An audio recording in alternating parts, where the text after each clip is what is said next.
मेहता जी, बहुत स्वागत है आपका जी बिजनेस पर।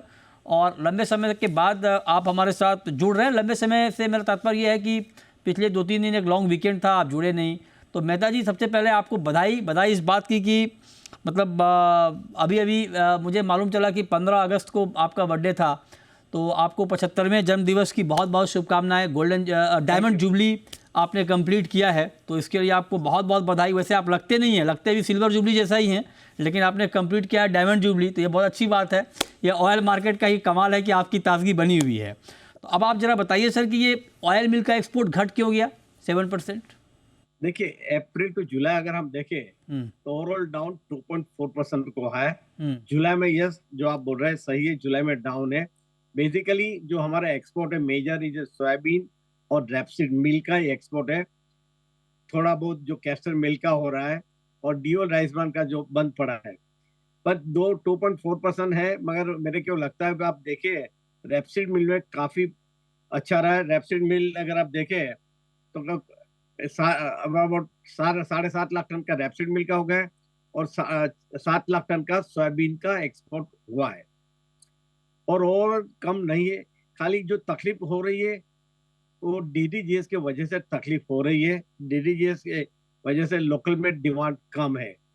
एक्सपोर्ट में थोड़ा सोयाबीन अनकॉम्पिटिटिव है, मगर रेपसीड मिल में अभी भी मार्जिन है।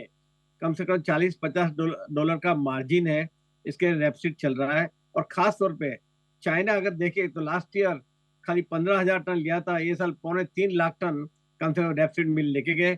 और लगता है कि जो आज मार्जिन है, जो एडवांटेज है, लॉजिस्टिक एडवांटेज है और कंज्यूमिंग सेंटर में है, तो उसका रेपसीड मिल का एक्सपोर्ट अच्छा रहेगा। और आपको बताओ लास्ट 2-3 महीने में रेपसीड का काफी अच्छा क्रसिंग हुआ है, इसके लिए मिल की अवेलेबिलिटी है और एक्सपोर्ट हुआ है।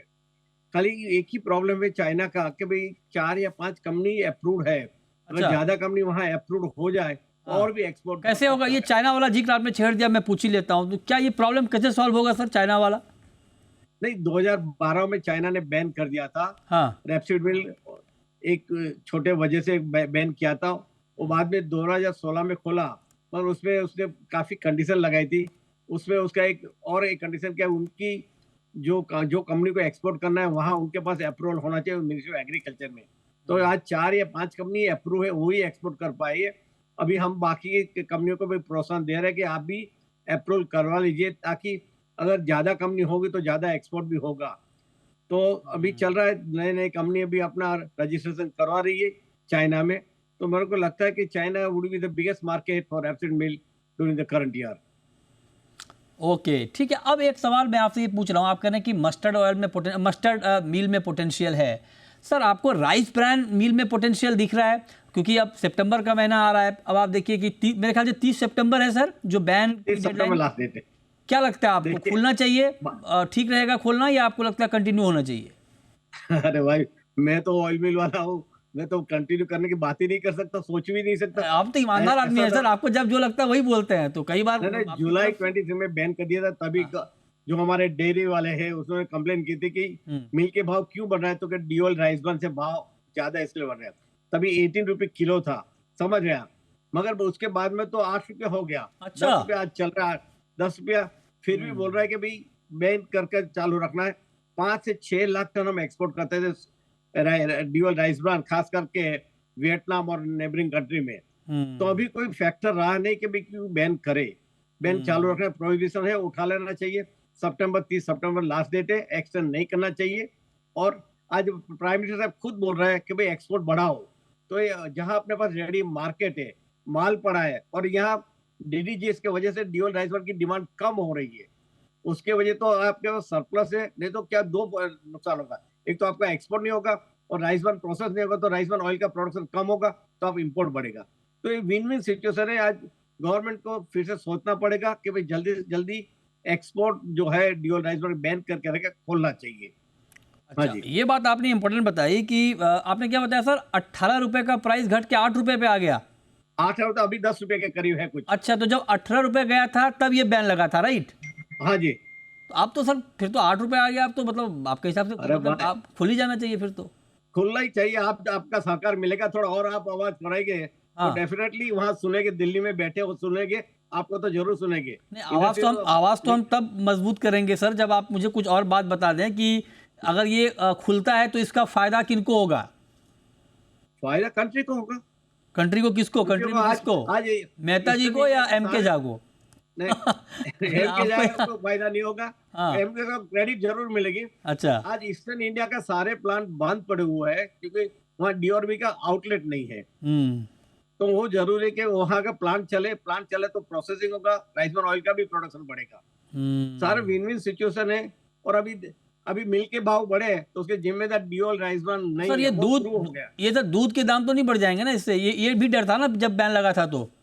अभी तो और दूध के भाव बढ़ने की जगह पे ये तो नीचे जा रहा है। अभी क्या बोल रहे हैं अच्छा, कि भाई नीचे दाम है, इसके लिए फायदा हो रहा है इन्फ्लेशन चेक करने के ये लिए। पॉकेट वाले सर मिल्क के दाम कम नहीं होते, एक बार बढ़ जाते हैं वही दाम रहते हैं, वहाँ कुछ भाई कीजिए वो ना। तो आप डेयरी वाले को पकड़िए, पूछिए कि क्यों कम हाँ नहीं ये करते। जब भी आप रॉ मटेरियल के प्राइस नीचे गिरी राइट। हुई है तो हाँ आप क्यों नहीं ये दाम देखिए, क्यों ये नहीं हुई ना करने बात, देते? मेहता जी ने अच्छी नई खबर एक दे दी कि भाई जब रॉ मटेरियल के दाम कम हो रहे हैं, बताइए हाँ। ये हम देखिए, मतलब इस खबर का कंज्यूमर इम्पैक्ट ये है कि हम आप जो दूध खाते हैं, दूध पीते हैं, अब आप देखिए मेहता जी कह रहे हैं कि उसका जो रॉ मटेरियल है उसके दाम 18 रुपये से घट के आ गए 8 रुपये, है ना?